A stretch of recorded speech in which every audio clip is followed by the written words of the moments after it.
Vale, vamos a orar para iniciar, así que le invito a acompañarme en oración.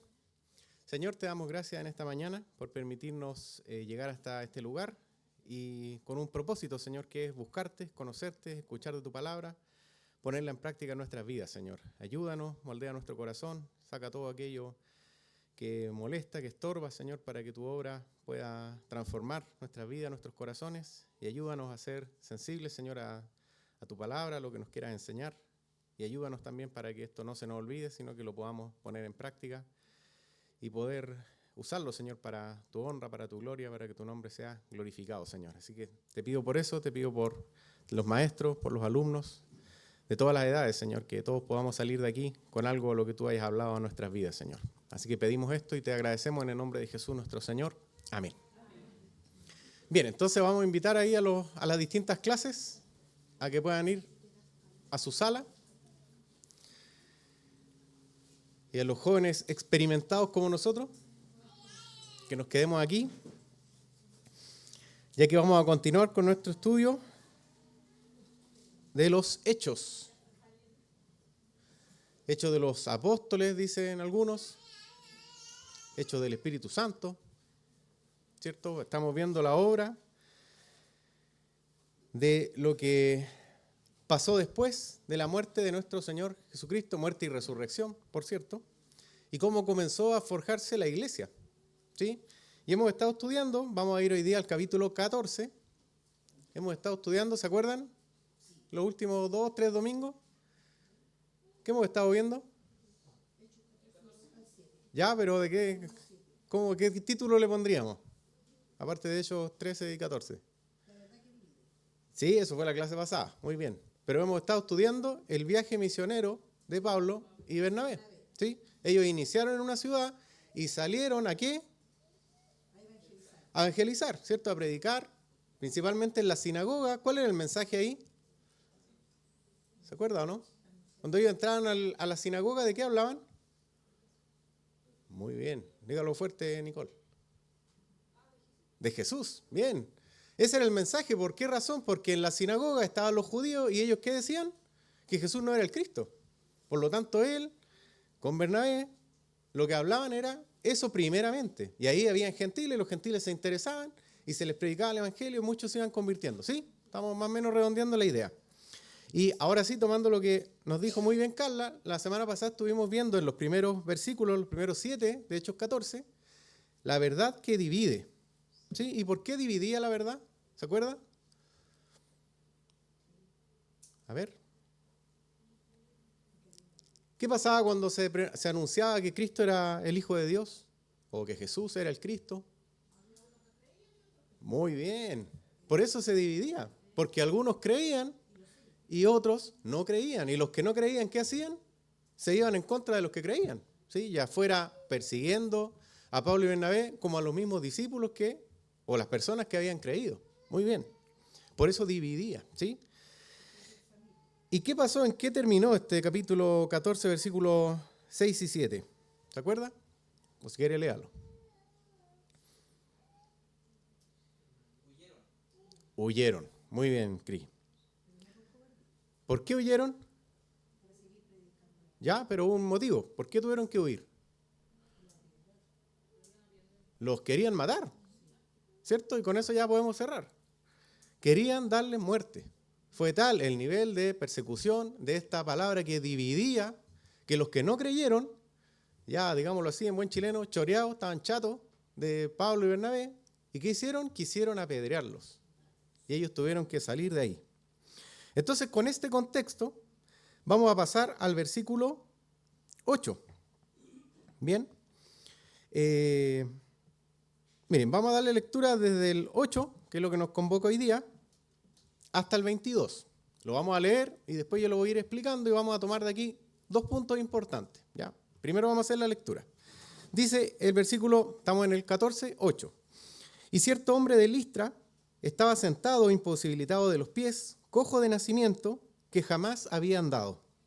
Este oyó hablar a Pablo, el cual fijando en él sus ojos y viendo que tenía fe para ser sanado, dijo a gran voz, levántate derecho sobre tus pies, y él saltó y anduvo.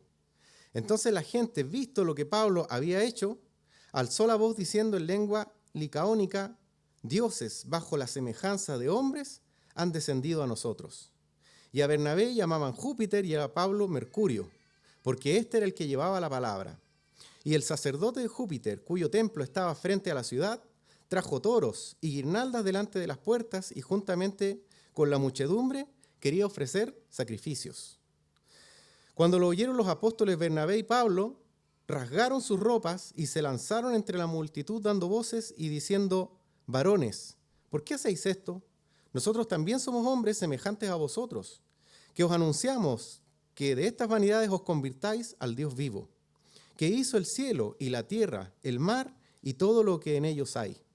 En las edades pasadas él ha dejado a todas las gentes andar en sus propios caminos, si bien no se dejó a sí mismo sin testimonio, haciendo bien, dándonos lluvias del cielo y tiempos fructíferos, llenando de sustento y de alegría nuestros corazones. Y diciendo estas cosas, difícilmente lograron impedir que la multitud les ofreciera sacrificio.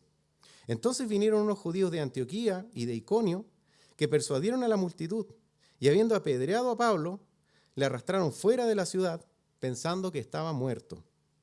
Pero rodeándole los discípulos, se levantó y entró en la ciudad, y al día siguiente salió con Bernabé para Derbe. Y después de anunciar el evangelio en aquella ciudad y de hacer muchos discípulos, volvieron a Listra, a Iconio y a Antioquía, confirmando los ánimos de los discípulos, exhortándoles a que permaneciesen en la fe y diciéndoles: es necesario que a través de muchas tribulaciones entremos en el reino de Dios. Está un poquito largo, lo sé, pero tranquilo. Tenemos tiempo para poder hacer todo lo que dijimos que íbamos a hacer, desglosar. Muy bien. Miren, algunas ideas interesantes, ya antes que lleguemos a estos dos puntos principales que vamos a enfocarnos hoy día. Volvamos al versículo 8. ¿Dónde estaba este hombre que estaba enfermo, digamos? Estaba en Listra. Esta fue la ciudad a la cual Pablo y Bernabé llegaron debido a que huyeron, debido a que los querían matar. ¿Sí? ¿Dónde los habían querido matar? Muy bien. ¿Sí? Entonces fíjense que ellos llegan y se encuentran con una persona que aquí la Biblia destaca 3 veces su condición, porque dice que estaba imposibilitado de los pies. ¿Qué más dice? Que era cojo de nacimiento y, para más remate, que jamás había andado. O sea, le da todo el énfasis al hecho de que esta persona no podía ni había caminado nunca. Preguntémosle, por ejemplo, a la Katy y al Ariel, que los tenemos aquí cerca, o al Nachito con la Carlita. ¿Cómo es que un niño aprenda a caminar? Tiene su proceso, ¿cierto? No es que de un día a la mañana está en la cuna y de repente, pum, anda caminando. Empieza a gatear, tiene que formar la musculatura. Entonces aquí este versículo nos está dando a entender, con tanto énfasis, 3 veces, que esta persona nunca había caminado. Y aquí con la instrucción que le da Pablo, que fue: levántate y ponte derecho sobre sus pies, él caminó inmediatamente. ¿Sí? El poder de Dios actuando sobre él. No requirió ya, pero primero dice ahí que estuvo gateando durante media hora y después anduvo de la mano con Bernabé y Pablo. No, se levantó y anduvo. ¿Sí? Después veímos ahí en el versículo 11 que dice: entonces la gente, visto lo que Pablo había hecho, alzó la voz. ¿Y qué fue lo que dijo en lengua licaónica? ¡Wow! Hay dioses entre nosotros. Hola, bienvenido. Hay dioses entre nosotros que han bajado. ¿Ellos habían visto antes algo como esto? Nunca. Era algo totalmente llamativo. ¿Sí? Entonces, cuando ellos lo ven, y aquí vamos a, entre comillas, hacer un poquito de historia, existía un mito, una leyenda, no sé cuál es el título correcto para esto, pero ellos conocían una historia, por supuesto falsa, ¿no es cierto? Por eso digo que era como un mito, de que años atrás, muchos años en la historia, en algún momento el dios Júpiter y el dios Saturno Mercurio, habían bajado a la Tierra. ¿Y qué pasó? Que anduvieron en la Tierra, decía esta leyenda, este mito, y todos los seres que estaban ahí los ignoraron. Dicho en buen chileno, no los pescaban. ¿Ya? Y ellos anduvieron por ahí buscando con quién relacionarse, y todo el mundo les cerró las puertas, nadie los infló, dicho en buen chileno nuevamente. Y en definitiva, ¿qué pasó? Que ellos empezaron a llenar de ira hasta que encontraron a un hombre con su esposa que les dieron cobijo, los atendieron. A esas dos personas se les convirtió en sacerdote de estos dioses y el resto tuvo que padecer una tragedia. Entonces ellos tenían eso en mente, era algo conocido para ellos. Obviamente ellos lo creían, que había sucedido. Entonces por esa razón es que cuando Pablo y Bernabé aparecen, ellos recuerdan esta historia y dicen, oye, si están los dioses entre nosotros, no podemos cometer el mismo error que ya cometieron nuestros antepasados de ignorarlos, sino que tenemos que atenderlos. Y por eso es que van en busca de ofrecerles sacrificios, intentando no repetir el error que habían cometido sus antepasados. Dicho muy entre comillas, ¿no es cierto? Era una leyenda. ¿Por qué a Pablo lo asocian con Mercurio? Esto es porque, como él llevaba la palabra, en esta misma fábula, en esta leyenda, el que llevaba la palabra era menos importante que el que estaba callado, silente, que era el que tenía más respeto. El otro era como un vocero, entre comillas, a pesar de que ambos eran considerados dioses. Entonces, por esa razón, asocian a uno con Pablo y a otro con Bernabé, entendiendo que Bernabé era el que tenía más autoridad, entre comillas, ¿ya?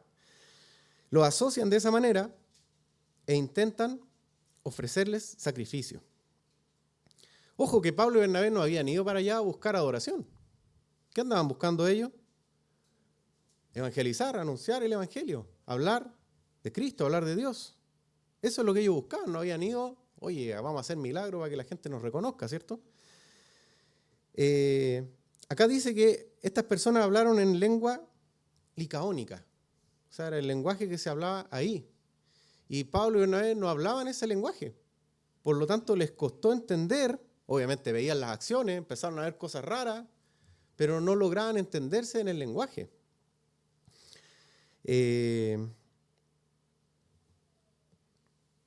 Por eso dice ahí que les costó, difícilmente lograron hacer entender a estas personas que ellos eran hombres comunes y silvestres, que no eran dioses. ¿Qué más vemos aquí? Para que podamos terminar de entender todo lo que hemos leído. Dice, versículo 19, de ahí vamos a entrar en detalle, tranquilo.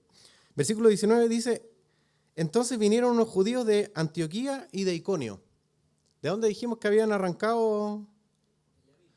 De allá mismo. Yo no sé si es una coincidencia que de Iconio llegaron más judíos o si efectivamente los andaban persiguiendo por todos lados. No lo sé, no lo dice acá. Pero lo cierto es que de allá mismo llegan. Los mismos que habían causado persecución antes y que lo habían tratado de apedrear, ahora llegan a Iconio. ¿Y qué hicieron? Lograron que la multitud se levantara contra ellos, persuadirlos. ¿Y cómo dejaron a Pablo?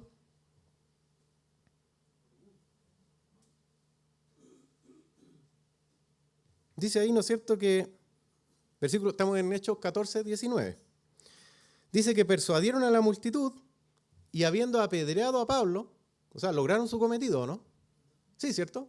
Le apedrearon, le arrastraron fuera de la ciudad, después de haberlo apedreado, ¿y cómo termina? Pensando que estaba muerto. O sea, yo no sé si usted logra imaginarse, por muy buen actor que pueda haber sido Pablo, pero ¿en qué condiciones tiene que haber estado después de que le apedrearon para que pensaran que había muerto? Mal, ¿cierto? Muy mal. Yo me lo imagino ensangrentado, obviamente sin prácticamente latidos cardíacos, sin respirar, inconsciente. Lo arrastraron como una basura y lo botaron fuera de la ciudad. Pensaron que estaba muerto, lo dejaron ahí, no sé, tal vez para que se lo comieran los jotes, las aves. No sé qué habrá pasado por su mente, pero lo dejaron ahí.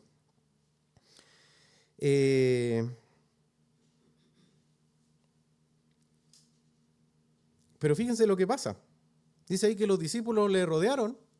Yo no sé si se reunieron para orar por él, no sé si se reunieron solamente por preocupación, pero dice que cuando los discípulos le rodearon, se levantó y ¿qué hizo? Oye, el compadre porfiado. Se levantó y volvió a la ciudad. ¿Y qué más dice? Y el día siguiente salió con Bernabé para Derbe. ¿Sabe cuántos kilómetros habían entre esas dos ciudades? 64 kilómetros. ¿Cómo está usted si hubiera sido apedreado, queda inconsciente, para mandarse una caminata de 64 kilómetros al día siguiente? O sea, yo por un resfrío caigo en cama 3 días. Y ellos se levantaron en un viaje que tiene que haber sido durísimo, después de lo que había sucedido, y continúan anunciando el Evangelio del Señor. Y fíjese, dice acá, fueron para Derbe y después de anunciar el Evangelio en aquella ciudad y de hacer muchos discípulos, ¿a dónde fueron? A Listra, a Iconio y a Antioquía. ¿Cuál era la situación en esa ciudad respecto a ellos? Rechazo. Ya los habían querido apedrear en esa misma ciudad antes. No lo lograron. Y ellos van de nuevo. Insisto, los compadres porfiados. ¿Qué los movía a hacer todo esto? ¿De que simplemente eran tercos? No, ellos tenían un propósito.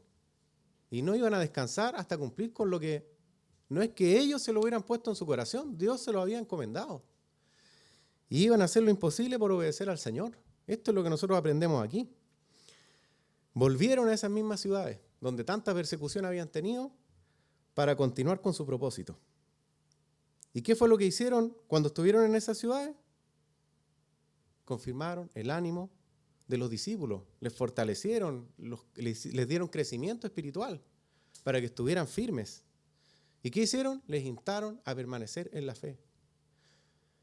Imagínese, usted está del otro lado, se convierte con una predicación de Pablo, le cree y a las 2 horas después lo ve moribundo, apedreado. Eso es un golpe para la fe, porque uno podría preguntarse, estando recién convertido, un bebé espiritualmente, oye, mejor no me convierto, mira lo que voy a tener que padecer de aquí en adelante. O incluso podría decirme dónde está el Dios que él proclama que es poderoso, que hizo los cielos y la tierra. ¿Por qué no lo protegió? Bien, visto todo este contexto, habiendo analizado así a la rápida todos estos versículos, vamos a entrar en los 2 puntos que le dije anteriormente, que son los que me interesa que recordemos con mayor fuerza de todo esto. ¿Ya? Y ahora los vamos a detallar. Pero antes de eso les tengo una pregunta. ¿Qué tenían en común Pablo y Bernabé en lo que hemos estudiado de hecho? Obviamente tenían hartas cosas. Yo me quiero referir a una. Muy bien. Eran llenos del Espíritu Santo. Ambos. Y como eran llenos del Espíritu Santo, podían hacer estas cosas que hemos estado viendo y que vamos a partir entonces con este primer punto, que es cómo se relacionan el ser lleno del Espíritu Santo con el uso de los dones. No sé si se lo preguntó, pero en la medida que estuvimos leyendo aquí estos versículos, es posible ver los dones que estas personas, estos hermanos tenían. Por ejemplo, partimos con eso en la lectura, los versículos 8 al 10. ¿Qué don salta a la vista? ¿Sí? ¿Y eso cómo se llamaba? Sanidad. El don se llama sanidad. Y vemos que ellos lo tenían. Hacen uso de este don que Dios les da para poder sanar a alguien y presentar una señal delante de estas personas que estaban ahí escuchando. Ojo que este don, como lo hemos visto antes, era algo que ocurría en ese tiempo como señales porque la gente estaba buscando eso. ¿Hoy día está vigente este don? No, ¿cierto? No está vigente. Miren, es interesante, si quieren acompáñenme, a la carta que el mismo Pablo escribe en Filipenses 2:27. ¿Pablo tenía el don de sanidad? ¿O tuvo el don de sanidad? Sí, ¿cierto? Lo estamos viendo aquí, en Hechos. Vio a un hombre, le dijo, levántate, y se levantó. Pero aquí en Filipenses 2:27 leemos lo siguiente. Dice, pues en verdad estuvo enfermo. ¿De quién está hablando? De Epafrodito, ¿ya? Alguien que era un colaborador suyo. A punto de morir. Pero Dios tuvo misericordia de él, y no solamente de él, sino también de mí, para que yo no tuviese tristeza sobre tristeza. Uno podría preguntarse, bueno, pero ¿y si Pablo tenía el don de sanidad, por qué no sanó a Epafrodito? Y aquí podemos ver cómo este don cesó. Entonces, cuando Epafrodito enfermó, Pablo ya no pudo aplicar su don. ¿Ok? ¿Qué pudo hacer él? Orar por su hermano. Y el Señor dice que tuvo misericordia y lo levantó y pudo ir hasta donde tenía que ir. Pero este es un don que, como dijimos anteriormente, tenía la finalidad en ese tiempo de mostrar las señales, y de lo que ellos estaban haciendo venía con la autoridad de Dios. ¿Ya? Pero estaba ahí. ¿Qué otro don tenemos? Si vamos al versículo, por ejemplo, 21, es posible ver dos dones más. Dice: después de anunciar el evangelio en aquella ciudad y hacer muchos discípulos, volvieron a Listra, a Iconio y a Antioquía. ¿Tenían el don de evangelismo? También, ¿cierto? Eran capaces de ir, aunque a veces ni siquiera se entendían con las personas que estaban del otro lado, y eran capaces de hacerlos entrar, digámoslo así, entrar en razón, de reconocer al Señor. Y también tenían el don de la enseñanza, porque ellos a donde iban formaban discípulos y los dejaban, no sé si tan firmes en la fe, pero fundaban iglesias. Entonces ellos estaban con una cantidad de dones que el Señor les había dado, y que dado que ellos eran llenos del Espíritu Santo, ocupaban sabiamente para el crecimiento de la iglesia, para la exhortación de los hermanos, para la gloria de Dios. Y finalmente ahí en el versículo 22, después de más o menos ya todo este barrido que hicimos, vemos que cuando ellos vuelven a las ciudades donde antes habían pasado persecución, prueba, y por supuesto habían predicado al Señor, dice que confirmaron los ánimos de los discípulos, exhortándoles a que permanecieran en la fe, y los animaban diciendo: es necesario que a través de muchas tribulaciones entremos en el reino de Dios. ¿Cómo se llama eso? Exhortación. También tenían este don que Dios les había dado, que es la exhortación. ¿En qué consiste esto de la exhortación? En animar a otros, en corregirles con amor, si es que están cometiendo alguna falta, impulsar a la acción, animarlos a que puedan seguir adelante, consolarlos en tiempo de dolor o de aflicción, aplicar la palabra de Dios, es decir, es como un consejero. Tiene varias características que podemos ver aquí, que estos hermanos estaban haciendo uso de estos dones con las personas, con los hermanos que estaban creyendo, con los que incrédulos, por ejemplo, en el don del evangelismo, el don de evangelismo, para poder hacerse entender con ellos y que pudieran reconocer al Señor. Entonces, ¿qué quiero que nos quedemos en este primer punto? Que los dones que ellos poseían eran puestos al servicio de las personas, de los hermanos, de los no creyentes, con un propósito que era glorificar a Dios. Ellos perfectamente pudieron haberse envanecido con la exaltación que estos sacerdotes y el pueblo les quería ofrecer. Quizás si nosotros hubiéramos estado en ese contexto, al ver que la gente nos quiere rendir tributo, hubiéramos dejado al Señor en segundo lado, en segundo detrás, y nos hubiéramos quizás envanecido en decir: oye, que entrete, me voy a dejar regalonear un ratito, me lo merezco, no sé. Pero ellos no se dejaron envanecer por eso. Ellos querían entregar lo que el Señor les había dado. Mantuvieron la humildad y mantuvieron el foco, su propósito. Todo era vanidad. Y entonces, ¿cuál es el mensaje que le entregan a las personas? No lo hagan, reconozcan a Dios. ¿Sí? Entonces ese es el primer punto, que hay una acción entre el ser lleno del Espíritu Santo, que la Biblia nos insta mucho, con los dones. Dios a cada creyente le ha dado un don. Si usted no lo conoce, búsquelo, pregúntele al Señor. Pero el que tiene un don tiene un propósito. Para algo el Señor se lo dio, y la idea es que podamos usarlo. Permiso, un segundito. Bien, y ahora vamos a ir al segundo punto, que es algo que quizás yo pasé muy de largo, pero en forma intencional, que tiene que ver con el mensaje que Pablo le entregó a estas personas. Y tiene que ver con la gracia común. ¿A qué nos referimos con esto? Miren, volvamos ahí por favor a Hechos 14, versículo 15.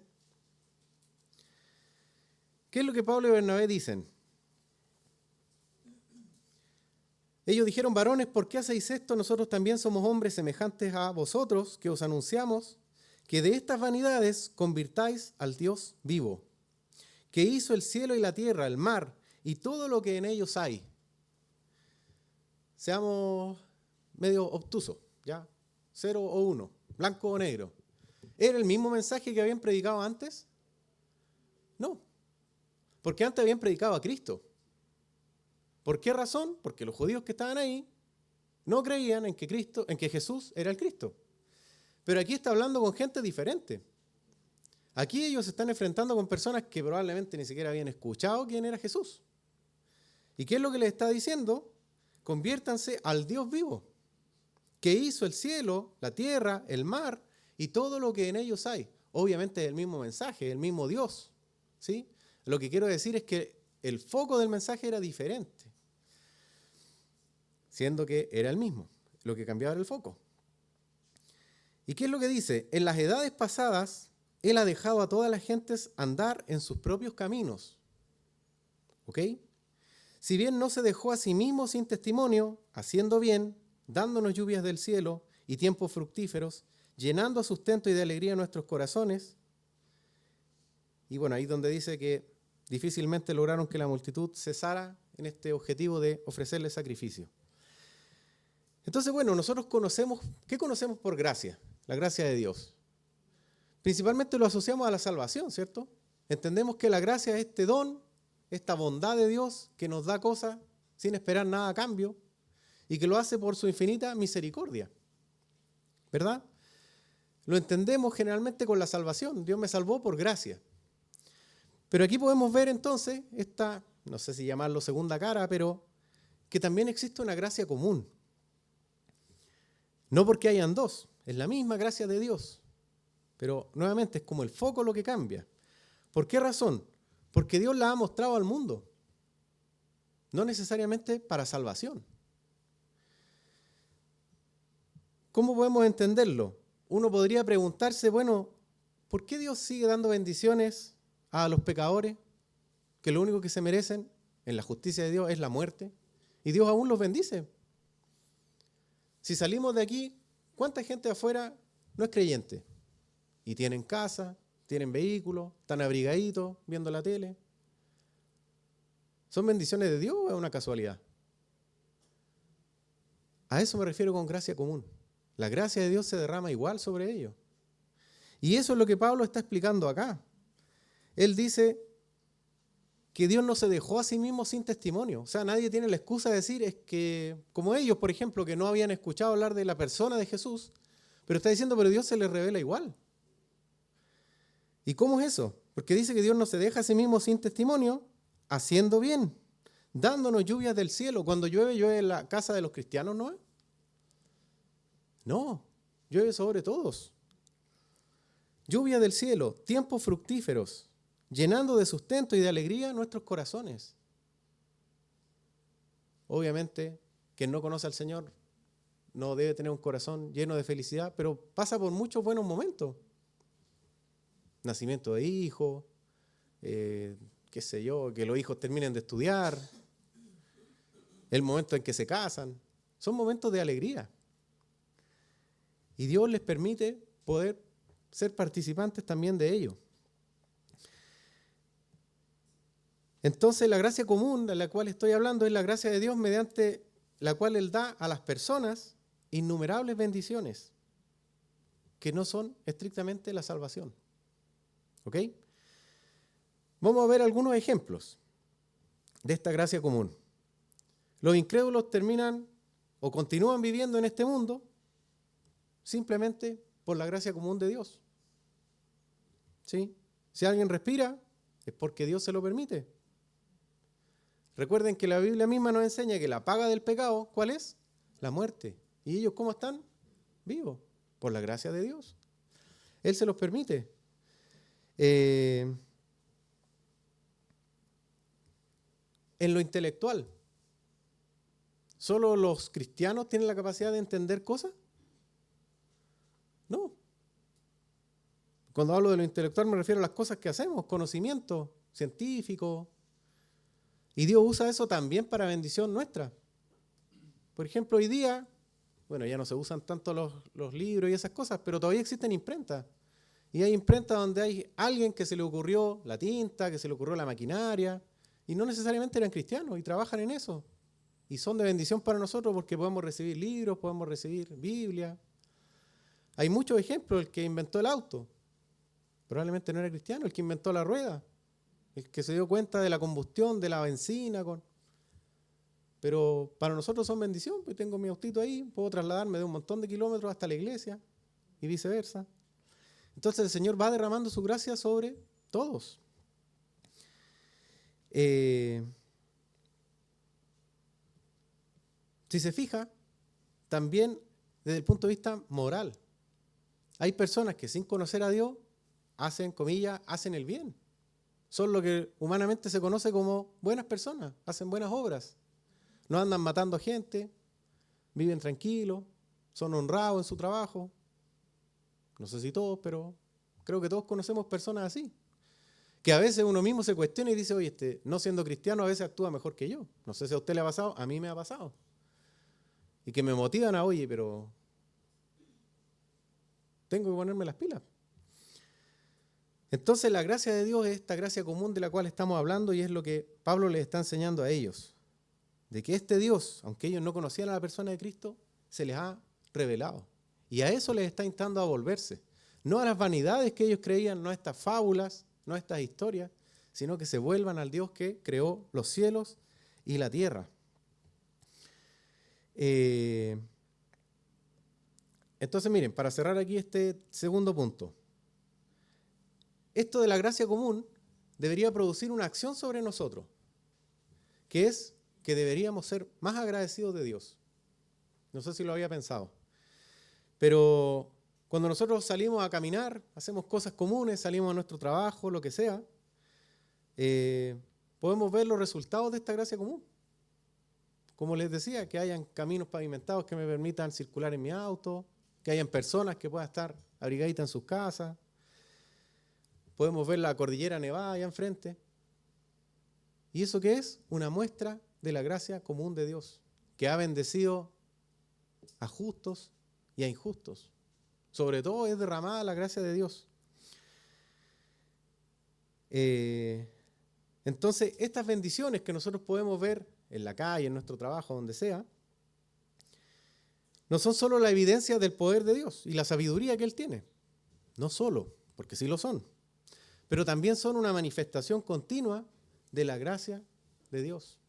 Cómo Él es misericordioso, aún con los pecadores, con quienes le rechazan, con quienes no le buscan. Entonces, eso debería llenar nuestro corazón de gratitud, de entender cómo Dios actúa, incluso en lo que nosotros no vemos, a nuestro favor. Y darnos cuenta también de las cosas que Dios nos ha liberado con su gracia, con su misericordia. ¿Qué hora es? Perdón, 11:05. Ya. Esos son los dos puntos de los cuales estábamos hablando.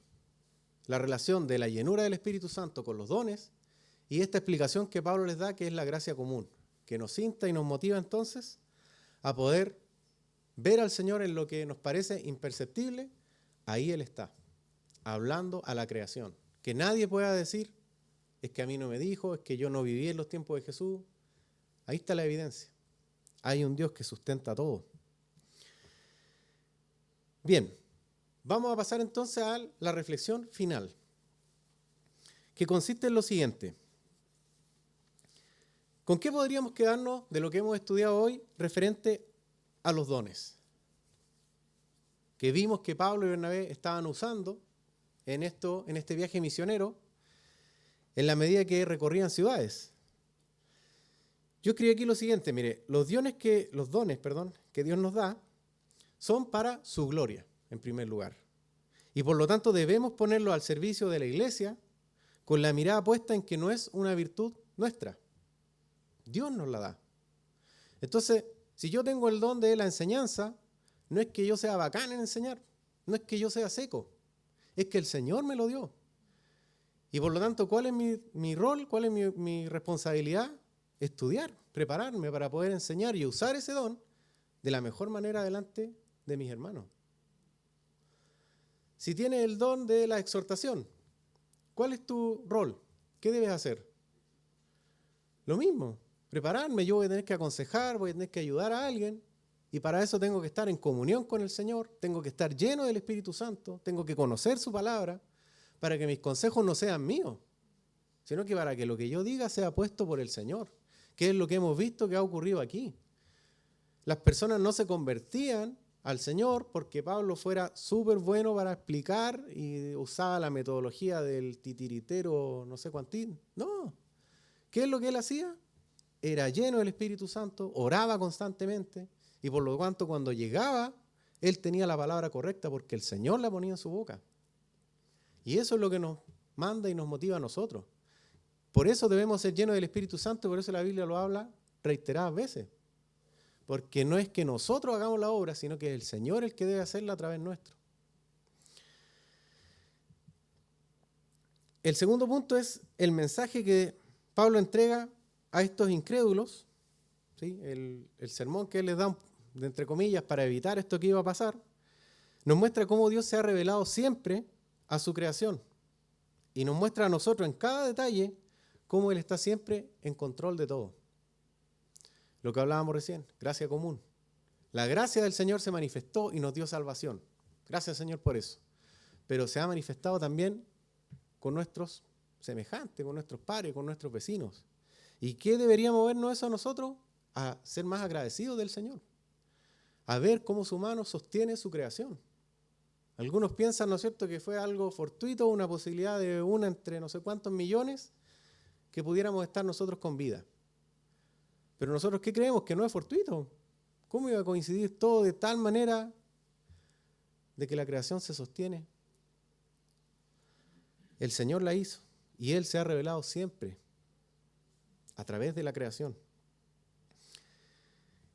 Y ahora tengo el tercer y último punto, que es: ¿qué hubieras hecho tú si hubieras estado en lugar de Pablo en estos versículos que hemos estado leyendo hoy día?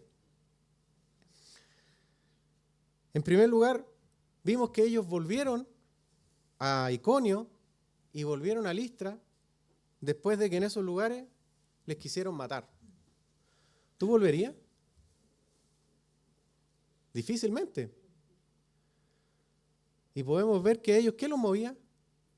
El amor que tenían hacia esas personas, ya fuera hacia los hermanos o hacia las almas que ellos vieron ahí, que no tuvieron la oportunidad de conocer al Señor. Vayamos de nuevo, expliquémoslo de otra manera. A lo mejor no era el tiempo, pero ahora es, cuando el Señor va a tocar sus corazones. Eran porfiados Pablo y Bernabé, ¿no?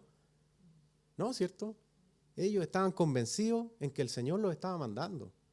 Y por lo tanto, por eso es que a ojos nuestros podemos decir, no, de los gallos porfiados. Pero en estricto rigor, estaban apasionados por cumplir con el propósito que Dios les había puesto. Y aquí yo me pregunto, oye, si ellos tenían esa pasión de ir incluso donde los querían matar, ¿cómo reaccionamos nosotros en otras cosas? A lo mejor el pastor me dio un consejo que yo no quería escuchar. No lo pesco el pastor. Una semana enojado con el pastor. No sé, un ejemplo cualquiera. Mil cosas. Yo quería tocar esta canción y el CRI me dijo que no. Así que no lo pesco al CRI. La voy a grabar para el jueves entonces. Tampoco. Pero hay cosas súper mínimas que a nosotros nos hieren en nuestro ego y lo dejamos de lado. Y creemos por ser más importantes que el Señor. Y vemos aquí que en Pablo y Bernabé lo primero era el Señor. Su vida era segundo. Su ego era segundo. Nada era más importante que cumplir con lo que el Señor le había dado. Otra pregunta de este mismo tercer punto de Pablo. ¿Te hubieses levantado al día siguiente después de haber sido apedreado? ¿Y haber estado dispuesto a caminar 64 kilómetros? No, ¿cierto? Pero él lo estuvo.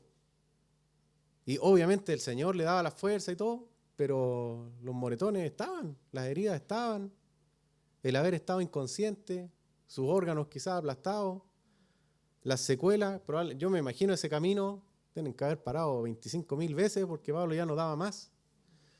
Pero lo que a él lo movía era obedecer al Señor. Era llegar a donde él tenía que llegar. ¿Cómo somos nosotros? frente a alguna dificultad, frente a algún hermano que nos dijo algo que no nos gustaba, frente a, no sé, cualquier cosa. ¿Pensamos en el Señor o pensamos en nosotros mismos? Aquí vemos que Pablo pensaba en el Señor y nos dejó esa enseñanza. Miren, vamos a terminar con lo siguiente, relacionado a este mismo punto, no me he cambiado. Efesios, por favor, capítulo 5.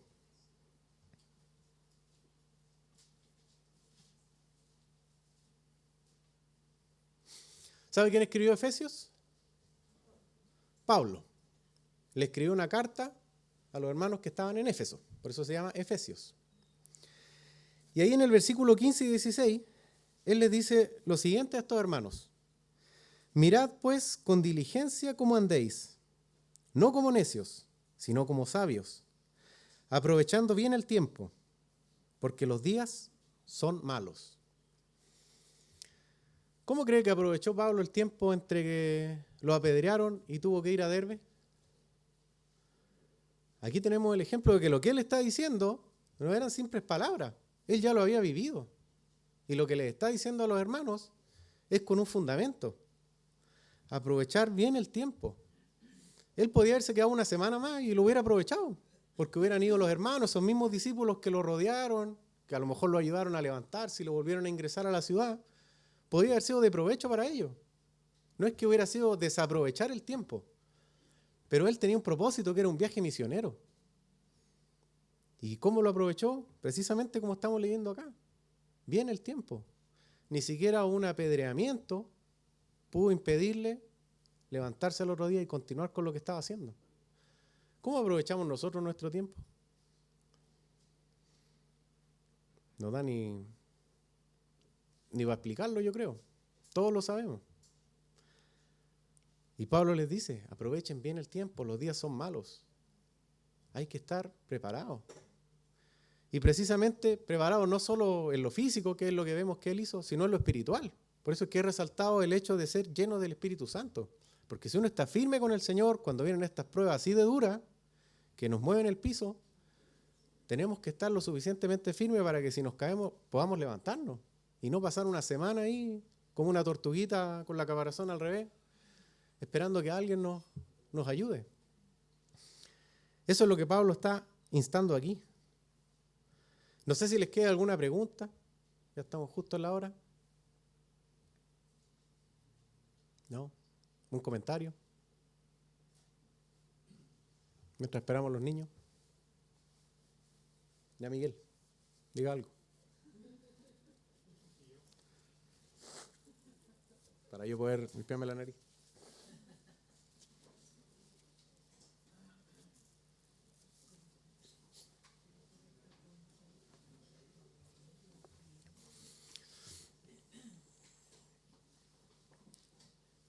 Bien. Vamos a cerrar entonces nuestra escuela dominical, ya que nadie tuvo comentario. Espero que les haya quedado claro. Dígame. Carlos, dígame.